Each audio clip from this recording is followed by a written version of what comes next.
మీ పాప లావణ్యమ్మ. లావణ్యమ్మ దగ్గర బహుశా చంద్రబాబు నాయుడు కొడుకు గారి దగ్గర ఉన్నంత డబ్బులు ఉండవు. ఆయన ఎన్నికలు వచ్చేసరికి ఓటుకు 4,000 అంటాడు, ఓటుకు 5,000 అంటాడు, ఓటుకు 6,000 అంటాడు. కానీ మీ అందరితో నేను ఒకటే చెప్తా ఉన్నా, డబ్బు ఇస్తే తీసుకోండి, కాదని చెప్పాలని, ఇస్తే తీసుకోండి.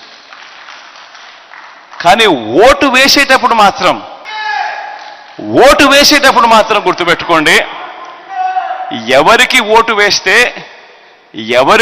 వేస్తే మళ్ళీ జూన్ జూలై మాసంలో అమ్మఒడి ఎవరు వేస్తారు అని మాత్రమే ఓటు వేయండి. మళ్ళీ ఎవరు చేయూత ఇస్తారో అన్న వాళ్ళకే మాత్రమే ఓటేయండి. మళ్ళీ ఎవరు ప్రతి సంవత్సరం నేతన్న నేస్తం ఇస్తాడు అన్న వాళ్ళకి మాత్రమే ఓటు వేయండి.